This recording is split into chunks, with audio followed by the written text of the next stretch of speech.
हाय दोस्तों, मैं नितेश सिन्हा।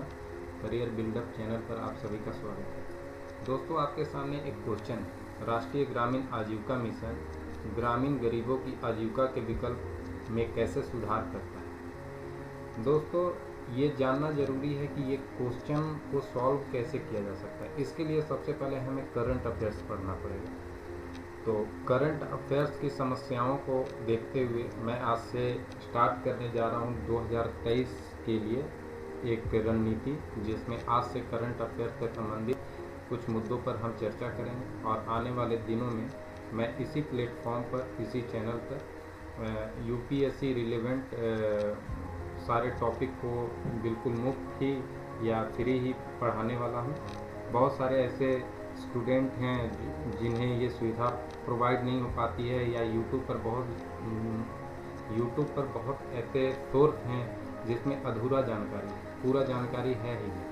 तो हमारा उद्देश्य ये है कि हम लोग सब मिलकर 3-4 कोई का ग्रुप मिलकर आज से यूट्यूब चैनल पर ही फ्री में लोगों को पढ़ाने का कोशिश किया करेंगे कि यूपीएससी का पैटर्न कैसे है, कैसे यूपीएससी को क्रैक किया जा सकता है।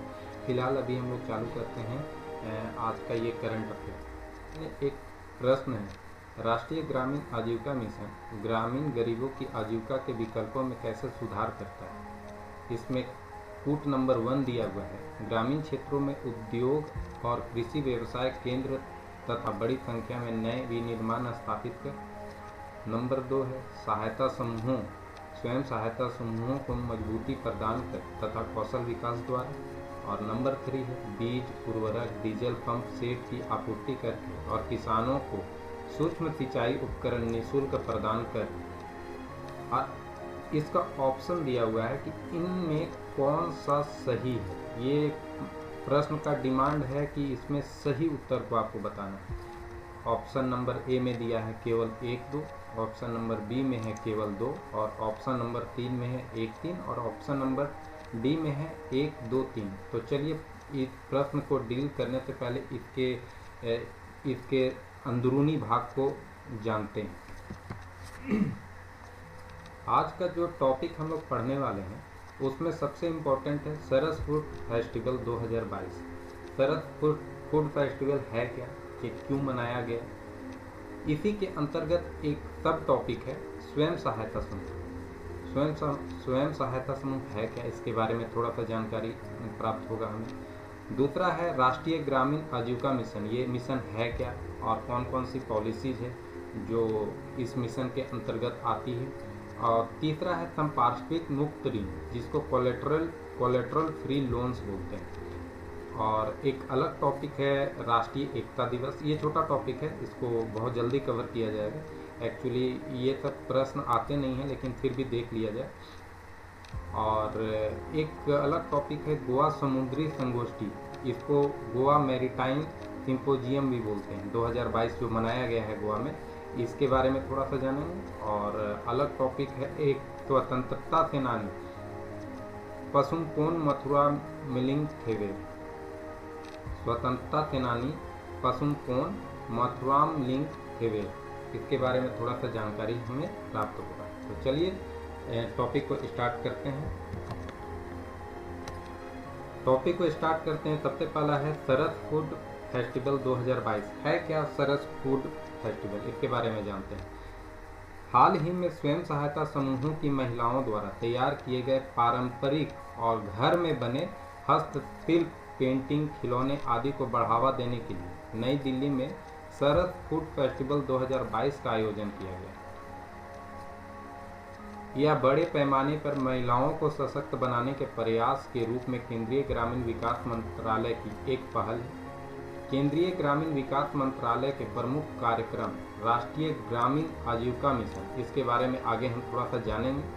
राष्ट्रीय ग्रामीण आजीविका मिशन के तहत गठित स्वयं सहायता समूहों की महिलाएं इस उत्सव में भाग ले रही हैं।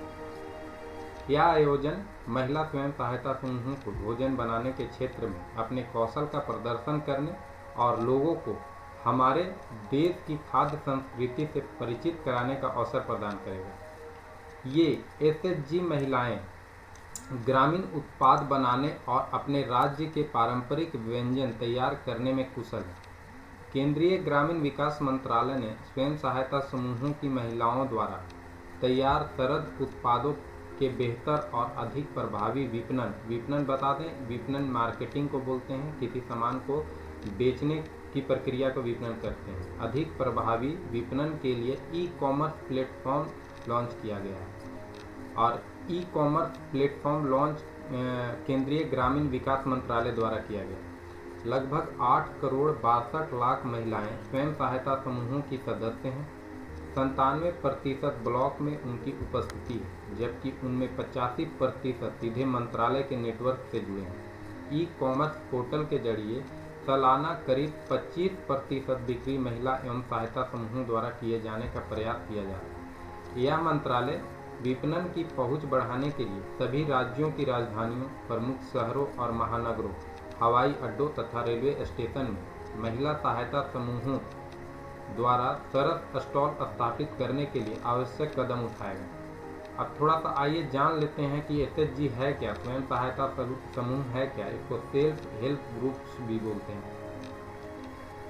स्वयं सहायता समूह कुछ ऐसे लोगों का एक अनौपचारिक संस्था है जो अपने रहन सहन की परिस्थितियों में सुधार करने के लिए स्वेच्छा से एक साथ आते हैं। सामान्यतः एक ही सामाजिक आर्थिक पृष्ठभूमि में आने वाले लोगों का ऐसा स्वैच्छिक संगठन स्वयं सहायता समूह कहलाता है, जिसके सदस्य एक दूसरे के सहयोग के माध्यम से अपनी साझा समस्याओं का समाधान करते हैं।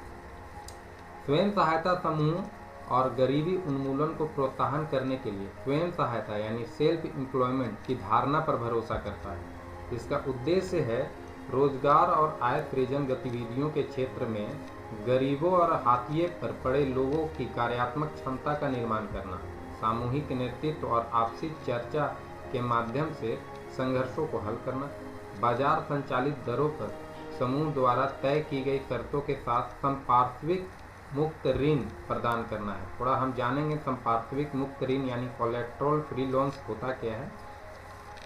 संगठित क्षेत्रों से उधार लेने का प्रस्ताव रखने वाले सदस्यों के लिए सामूहिक गारंटी प्रणाली के रूप में कार्य करना।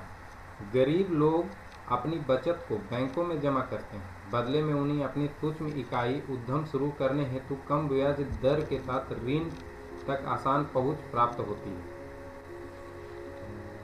शायद अब आप इस प्रश्न को डील करने के लायक हो चुके हैं। राष्ट्रीय ग्रामीण आजीविका मिशन ग्रामीण गरीबों की आजीविका के विकल्प में कैसे सुधार करता है। नंबर 1 है ग्रामीण क्षेत्र में उद्योग और कृषि व्यवसाय केंद्र तथा बड़ी संख्या में नए विनिर्माण स्थापित कर। सबसे बड़ी बात है कि विनिर्माण तो होगा नहीं, क्यों? क्योंकि ये स्वयं हेल्प ग्रुप जो है वो लोगों के को स्थापित करती है। और नंबर 2 है स्वयं सहायता समूहों को मजबूती प्रदान कर तथा कौशल विकास द्वारा, ये सही है, बीज उर्वरक डीजल पंप सेट की आपूर्ति करके किसानों को सूक्ष्म सिंचाई उपकरण निःशुल्क प्रदान कर। तो देखिए इसमें ऑप्शन नंबर 2 जो है वो सही आंसर है। तो इसका जो ऑप्शन दिया हुआ है ये कूट है 1 2 3, और इसका जो ऑप्शन दिया हुआ है केवल 1 2, एक तो रॉन्ग है और 2 सही है, तो पहला ऑप्शन तो गलत हो जाएगा। दूसरा ऑप्शन है केवल 2, तो ये सही होगा। प्रश्न के व्याख्या के बारे में थोड़ा सा चर्चा कर लेते हैं, आखिर है क्या। राष्ट्रीय ग्रामीण आजीविका मिशन ग्रामीण विकास मंत्रालय द्वारा कार्यान्वित एक गरीबी उन्मूलन परियोजना है को बढ़ावा देने और ग्रामीण गरीबों के संगठन पर केंद्रित है। इस कार्यक्रम के पीछे मूल विचार गरीबों को स्वयं सहायता समूहों स्वरोजगार के लिए सक्षम बनाना है। NRLM को नेशनल रूरल लिवलीहुड मिशन भी कहते हैं। उसी का हिंदी मीनिंग राष्ट्रीय ग्रामीण आजीविका मिशन होता है। गरीबों हेतु मौजूदा आजीविका विकल्पों को बढ़ाना और उनका विस्तार करना, साथ ही नौकरी के लिए कौशल का निर्माण करना, स्वरोजगार और उद्यमियों का पोषण करना। इसीलिए कथन 2 सही। मिशन ना तो बड़ी संख्या में ना विनिर्माण उद्योगों की स्थापना, ना ही ग्रामीण क्षेत्रों में कृषि व्यवसाय केंद्र पर ध्यान केंद्रित करता है। इन डीजल पंप सेट एवं सूक्ष्म सिंचाई उपकरण की आपूर्ति करना नहीं। विकल्प बी सही। ग्रामीण आजीविका मिशन के बारे में कुछ जानकारी प्राप्त करते हैं, लेकिन उससे पहले जानते हैं कि कुछ योजनाएं हैं जो कोविड-19 के समय से प्रभावी रही हैं और वो अभी भी चालू है। जैसे एक योजना है ग्रामीण विकास योजना। कोविड-19 महामारी के बावजूद देश में ग्रामीण विकास मंत्रालय के अंतर्गत विभिन्न योजनाओं में प्रगति परिलक्षित होती जा रही है। प्रमुख बिंदु इसका क्या है?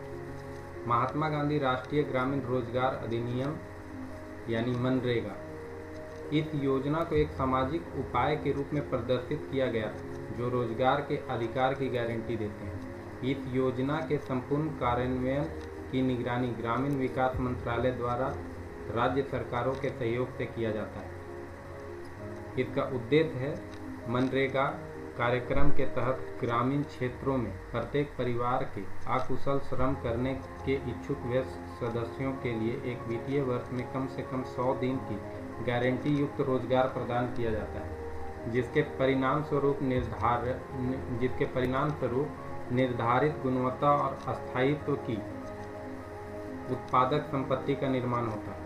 मनरेगा की संपत्तियों में प्रमुख रूप से खेत, तालाब, रिसाव टैंक, चेक डैम, सड़क की मरम्मत, सिंचाई प्रणाली आदि शामिल। अन्य विशेषताएं हैं, इनमें शामिल ग्राम पंचायतों द्वारा मनरेगा के तहत कार्यों की प्रगति को मंजूरी देकर उनकी प्राथमिकता तय की जाती है। मनरेगा के तहत किए गए कार्यों का सामाजिक लेखांकन अनिवार्य है, जिसके परिणाम स्वरूप जवाबदेही और पारदर्शिता में विस्तार होता है। इसकी उपलब्धियां हैं, वित्तीय वर्ष 21-22 में 2.95 करोड़ व्यक्तियों को 5.98 लाख संपत्ति निर्माण कार्य को पूरा करने और 34.56 करोड़ व्यक्ति तीनों का सृजन करने के लिए काम की पेशकश की गई। दूसरा योजना है दीनदयाल अंत्योदय योजना राष्ट्रीय ग्रामीण आजीविका मिशन। यह जून 2011 में ग्रामीण विकास मंत्रालय द्वारा शुरू किया गया एक केंद्र प्रायोजित कार्यक्रम है। इस योजना का उद्देश्य देश में ग्रामीण गरीब परिवारों हेतु कौशल विकास और वित्तीय सेवाओं का बेहतर पहुंच के माध्यम से आजीविका के अवसर में वृद्धि कर ग्रामीण गरीबों को कम करना है। इसकी कार्य प्रणाली की बात की जाए तो इनमें स्व सहायतित उद्देश्यों की पूर्ति के लिए सामुदायिक पेशेवर के माध्यम से सामुदायिक संस्थाओं के साथ कार्य किया जाना शामिल है। जो अंत्योदय योजना राष्ट्रीय ग्रामीण आजीविका मिशन का एक अनूठा प्रस्ताव है। स्वयं सहायता संस्थानों और बैंकों के वित्तीय संस्थानों तक पहुंच के माध्यम से अन्य सुविधाओं के साथ साथ प्रत्येक ग्रामीण परिवार से एक महिला सदस्य को स्वयं सहायता समूहों में शामिल कर उनके परीक्षण और क्षमता निर्माण, उनकी सूक्ष्म आजीविका योजनाओं को सुविधाजनक बनाना और उन्हें अपनी आजीविका योजनाओं को लागू करने में सक्षम बनाकर सार्वभौमिक सामाजिक लामबंदी के माध्यम से आजीविका को प्रभावित करना है। अगर इसकी उपलब्धियां की बात की जाए तो वित्त वर्ष 2021 में लगभग 56 करोड़ रुपए का रिवॉल्विंग फंड और कम्युनिटी इन्वेस्टमेंट फंड महिला स्वयं सहायता समूहों को जारी किया गया, जो कि वित्त वर्ष 2020 की समान अवधि में 32 करोड़ रुपया था। इस कार्यक्रम के तहत कृषि और गैर कृषि आधारित आजीविका पर प्रशिक्षण, कोविड प्रबंधन और कृषि पोषक उद्यानों को बढ़ावा देना शामिल है। तीसरा मिशन का बात किया जाए तो प्रधानमंत्री ग्राम सड़क योजना है। इस योजना का प्राथमिक उद्देश्य निर्धारित मानकों को पूरा करने वाले असंबद्ध बस्तियों को बारहमासी सड़क नेटवर्क प्रदान करना है।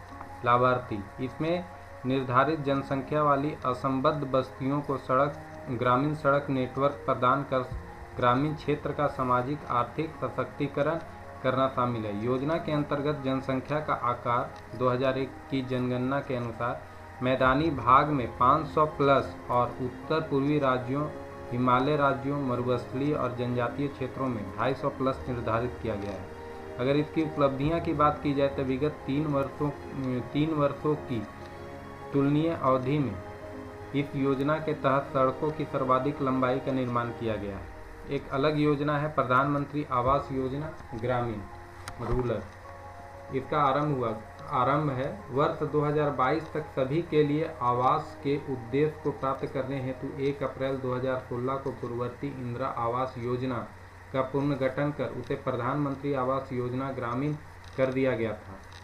अगर इसके उद्देश्य की बात की जाए तो पूर्ण अनुदान सहायता प्रदान करके आवास इकाइयों के निर्माण और मौजूदा गैर लाभकारी कच्चे घरों के उद्यान में गरीबी रेखा बीपीएल से नीचे रह रहे ग्रामीण लोगों की मदद करना है। लाभार्थी, इसके लाभार्थियों में SC/ST मुक्त बंधुआ मजदूर और गैर SC/ST श्रेणियां विधवाओं या कार्रवाई से मरे गए रक्षा कर्मियों के परिजन, पूर्व सैनिक एवं अर्धसैनिक बलों के सेवानिवृत्त सदस्य, विकलांग व्यक्ति या अल्पसंख्यक व्यक्ति शामिल हैं। 2011 की सामाजिक आर्थिक जातीय जनगणना से प्राप्त आंकड़ों के अनुसार लाभार्थियों का चयन किया जाता है।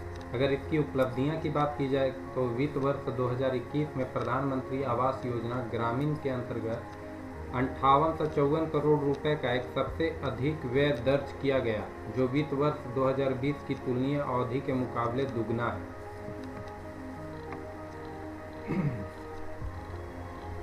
प्रतिवर्ष 31 अक्टूबर को स्वतंत्र भारत के पहले उप प्रधानमंत्री सरदार वल्लभ भाई पटेल की जयंती को पूरे देश में राष्ट्रीय एकता दिवस के रूप में मनाया जाता है। वर्ष 2014 में पहली बार केंद्र सरकार द्वारा 31 अक्टूबर को राष्ट्रीय एकता दिवस के रूप में मनाने का निर्णय लिया गया था। सरदार वल्लभ भाई पटेल का जन्म 31 अक्टूबर 1875 को गुजरात के नाडियाड शहर में हुआ था। भारतीय स्वतंत्रता संग्राम में अपना योगदान देने के साथ ही उन्होंने स्वतंत्रता के पश्चात देश की सभी रियासतों के एकीकरण में महत्वपूर्ण भूमिका निभाई।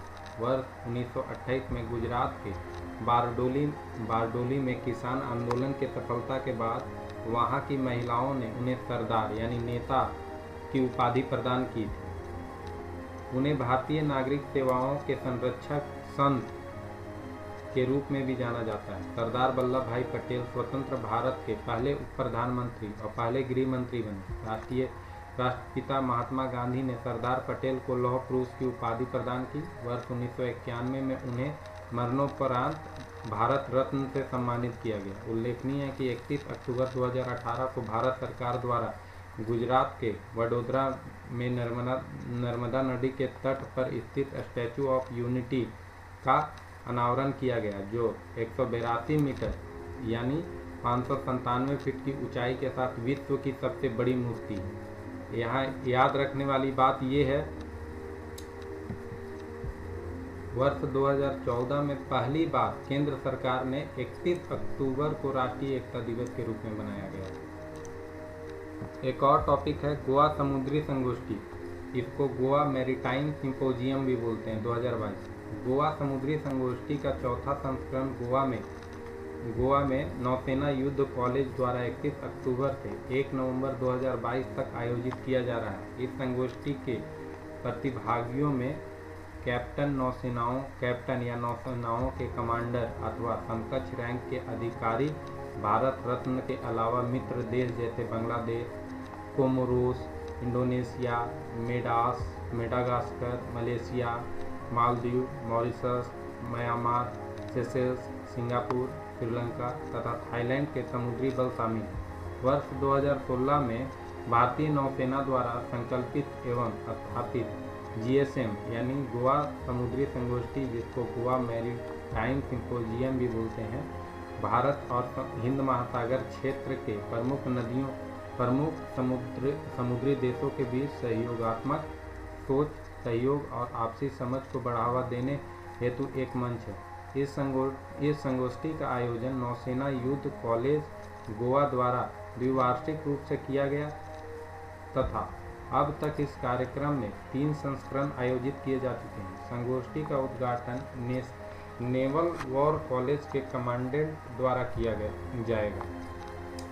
इसका विषय समुद्री क्षेत्र में सभी के लिए सुरक्षा और विकास के विचार और समुद्री सुरक्षा के 5 सिद्धांतों पर आधारित है, जिसका अर्थ है कि हमारे क्षेत्र की समृद्धि हिंद महासागर के क्षेत्र के सभी देशों के साथ जुड़ी है। स्वतंत्रता सेनानी, अब नया टॉपिक है स्वतंत्रता सेनानी पशुमपोन मथुरा मिलिंगी थेवेर। प्रधानमंत्री नरेंद्र मोदी ने स्वतंत्रता सेनानी पशुमपोन मथुरा मलिंग थेवेर को उनकी गुरु पूजा के अवसर पर श्रद्धांजलि अर्पित की। गुरु पूजा को प्रत्येक वर्ष 30 अक्टूबर को पशुमपोन मथुरा मिलिंग थेवेर की जयंती के उपलक्ष्य में मनाया जाता है। वह एक स्वतंत्रता सेनानी सह आध्यात्मिक नेता थे। उन्हें मुकुलथोर समुदाय के बीच एक देवता के रूप में देखा जाता है। या कल्लर मरावर और अबदियार नामक समुदायों में से एक है। मुकुलथोर समुदाय के लोग अभी भी प्रसाद चढ़ाते हैं, जैसे कि मंदिरों में देवताओं के लिए उनकी जयंती और गुरु पूजा समारोह पर किया जाता है।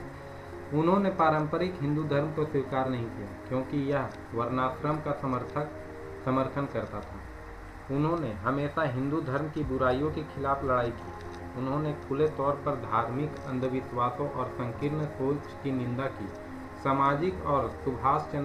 समाजवादी और सुभाष चंद्र बोस के सहयोगी होने के नाते उन्होंने वर्ष 1952 से अखिल भारतीय फॉरवर्ड ब्लॉक के राष्ट्रीय उपाध्यक्ष के रूप में कार्य किया।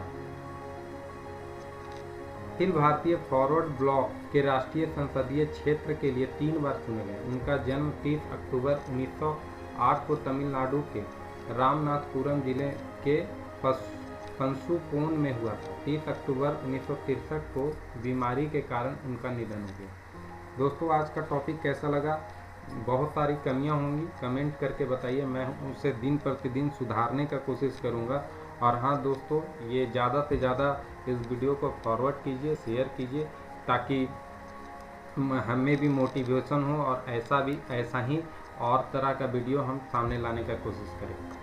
तो चलते चलते सभी दोस्तों को मेरा नाम सलाम, धन्यवाद। वीडियो का PDF अगर आपको चाहिए तो हमारा टेलीग्राम चैनल है करियर बिल्डर के नाम से, आप चाहें तो वहां जाकर इसे डाउनलोड भी कर सकते हैं।